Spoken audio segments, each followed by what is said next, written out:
What are some of the most unexpected causes of coronary events? Great question for renowned cardiologist on the Functional Forum, Dr. Mimi Guarneri.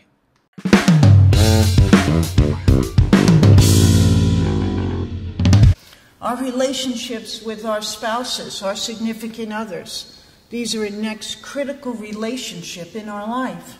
Does it affect our health?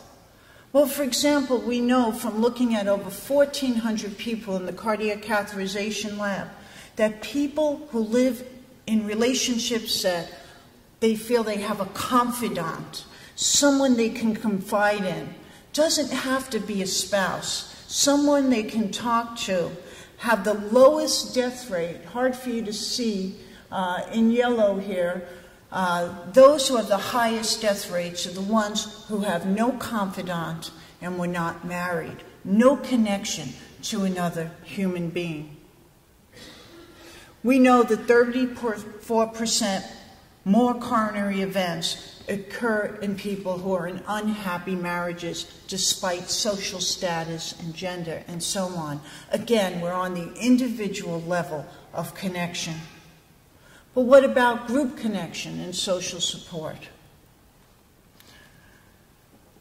We know that social connections, whether it's friends, family, neighbors, or colleagues, improve our odds of survival by 50%.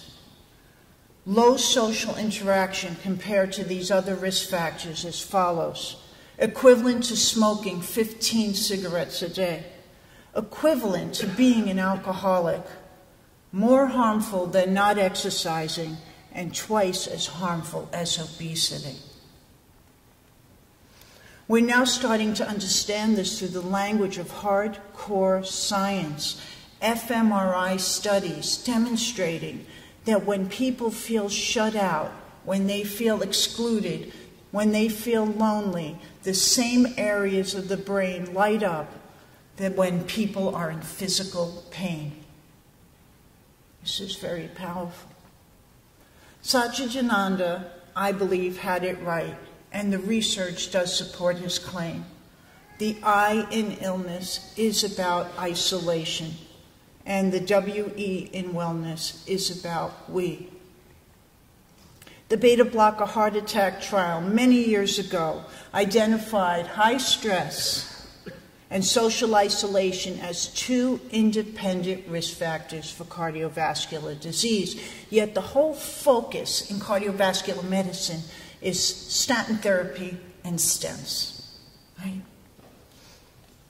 We know from the Roseto community in Pennsylvania, an Italian community that moved to Roseto and kept their Italian, old world Italian ways, traditional households, 3 generations, families coming together for meals.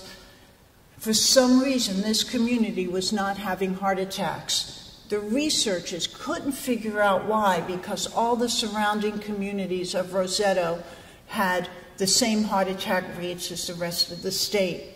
And they went in and said, what is unique about this community? Why are they different? They're smoking cigarettes. Why are they not experiencing these events?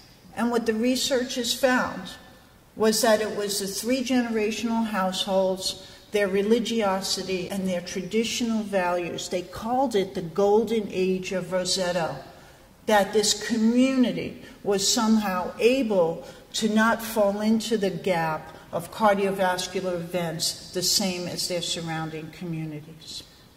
Thanks so much for watching, and for more great clips like this, please subscribe to our YouTube channel.